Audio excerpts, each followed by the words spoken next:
আমি সব বুঝি আর কেউ কিচ্ছু বুঝে না, এই আমির বোঝাতে কিন্তু এই সব তরি ডুবে গেছে। আমি একটা কথা বলেছি, একটা কথার ভুলে আর একটা কথা না বলাতে কিন্তু এই পরিবর্তন। এক নম্বর, আইনের শাসন চাই। আইনের শাসনের অন্যতম একটা দিক হচ্ছে দায়িত্বশীলকে নাগালের মধ্যে পাওয়া। প্রধানমন্ত্রী, রাষ্ট্রপতি তারা এমন এক কবজার মধ্যে থাকবেন, কোনোদিন তাদেরকে দেখবে না। জীবনে বাজার করার জন্য আসে নাই, জীবনে বাংলাদেশের হাসপাতালে ট্রিটমেন্ট নেওয়ার জন্য আসে নাই। তার বাজার কে করে, বাজার অন্যদের হুঁশ নাই তার।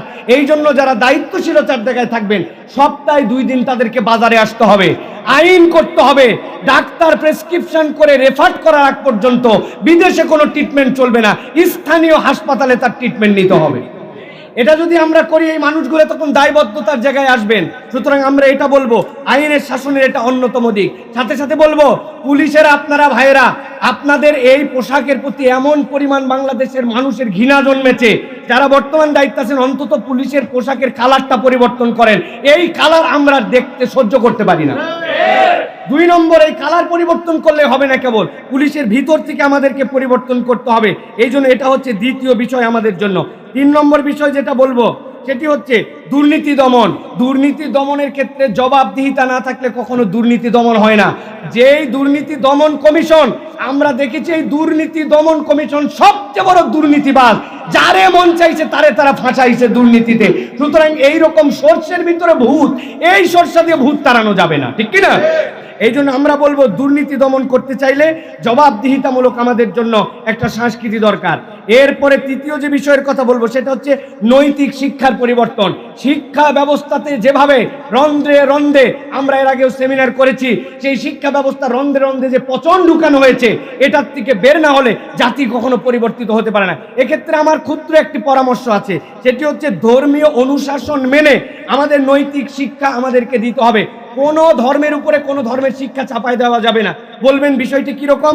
আমি যদি ছোট্ট একটু ব্যাখ্যা করি, ইসলামের অনুশাসনে একজন মেয়ের জন্য হিজাব, একজন মেয়ের জন্য পর্দা পুশিদার বিধান আছে, কিন্তু হিন্দু ধর্মে কিন্তু এই বিধানটা নাই। সুতরাং আমি যদি ইন জেনারেলি এটা চাপাই দেই তাহলে অন্যায় হবে। এই জন্য ধর্মীয় অনুশাসন মেনে আমাদেরকে সেই শিক্ষা কার্যক্রমে আগাতে হবে। ইসলাম কখনো সমকামিতাকে সমর্থন করে না, LGBTQ-কে সমর্থন করে না।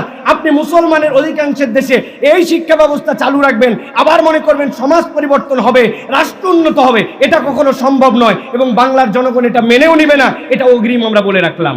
LGBTQ সমকামিতা এই শিক্ষা ব্যবস্থায় থাকতে পারে না। এখান থেকে আমাদের প্রহসনমূলক শিক্ষা ব্যবস্থা সংস্কার করতে হবে। চতুর্থ বলবো খাদ্য নিরাপত্তা। এখানে বুকে হাত দিয়ে বলেন, এই দেশে 1 গ্লাস পানি আমরা একদম নিশ্চিন্তে খেয়েছি এরকম আমরা কেউ বলতে পারবো না। আমাদের ভয় লাগে, রাস্তাঘাট সব জায়গাতে খাবারে বিষ, দুর্নীতি। সুতরাং আমি আমার বাংলাদেশকে দেখতে চাই যে আমার খাদ্যে আমার কোনো বিষ থাকবে না, আমার খাদ্যে কোনো মরণ কিছু যুক্ত হবে না। এক্ষেত্রে আমাদের জন্য খুবই গুরুত্বপূর্ণভাবে উদ্যোগ নিতে হবে। সর্বশেষ একটি বিষয় বলতে চাই, সেটি হচ্ছে পরামর্শের ভিত্তিতে আমাদের রাষ্ট্র গঠন করতে হবে। পরামর্শ যদি না থাকে তাহলে কেবলমাত্র যদি মনে করে দায়িত্ব যে পাইছে আমি সব বুঝি আর কেউ কিচ্ছু বুঝে না, এই আমির বোঝাতে কিন্তু এই সব তরি ডুবে গেছে। আমি একটা কথা বলেছি, একটা কথার ভুলে আর একটা কথা না বলাতে কিন্তু এই পরিবর্তন। আমি আর উল্লেখ করতে চাই না, আপনারা ভালো করে বুঝে নেন। একটা কথা বলার ভুলে আর একটা কথা না বলার কারণে আজকের এই বাংলাদেশ আমরা পেয়েছি। সুতরাং আমি সব বুঝি, ক্ষমতা পাইলাম, পরামর্শ নিব না, এটা হতে পারে না। পরামর্শের ভিত্তিতে আমাদের এই দেশকে গঠন করতে হবে। লাস্ট একটা কথা বলতে চাই, আমরা ম্যানুফ্যাকচারার কান্ট্রি হইতে পারি নাই, আমরা অ্যাসেম্বলার কান্ট্রি হয়েছি। সুতা কিনি এক দেশ থেকে, মেশিন কিনি এক দেশ থেকে, তেল কিনি এক দেশ থেকে। আমি কেবল প্রোডাক্ট বানাই, সাপ্লাই করি না। অথচ আল্লাহ আমাদেরকে অন্যতম একটা ইন্ডাস্ট্রি দিয়েছেন, যে ইন্ডাস্ট্রির মূল্যায়ন কখনো কেউ করে নাই, সেটা হচ্ছে আমাদের কৃষি ইন্ডাস্ট্রি। আমাদের কৃষকদের দিকে নজর দিতে হবে, সিন্ডিকেট ভাঙতে হবে, কৃষককে সম্মান করতে হবে। আল্লাহ প্রদত্ত এমন এক দেশ যেখানে একটা বীজ ফেলতে দেরি, সেখানে গাছ উঠতে দেরি হয় না। সুতরাং এটাতে আমাদের নজর দিতে হবে। 30 সেকেন্ড বলতে চাই, আল্লাহর দেওয়া সফলতার একটা সূত্র আল্লাহ সূরা মায়েদার মধ্যে বর্ণনা করেছেন। সেই সূত্র হচ্ছে, তোমরা যদি সফল হতে চাও, আল্লাহ বলছেন ইয়া আইয়ুহাল্লাযীনা আমানু ইন্নামাল খামরু ওয়াল মাইসিরু ওয়াল আনসাব ওয়াল আজলাম রিজজুম মিন আমালিশ শাইতান। যেই দেশের মধ্যে মদ মাদকতা থাকবে ওই দেশ কখনো উন্নত হতে পারে না। আমার তরুণ সমাজকে হেফাজত করার জন্য পাড়া মহল্লা থেকে আইন করে সকল মদের বার, মাদকতা, চোরাচালান, সিন্ডিকেট চিরতরে বন্ধ করতে হবে।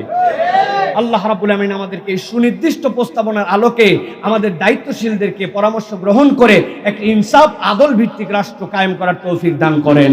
ওয়া মা তৌফিক ইল্লা বিল্লাহ। আসসালামু আলাইকুম ওয়া রাহমাতুল্লাহি ওয়া বারাকাতুহু।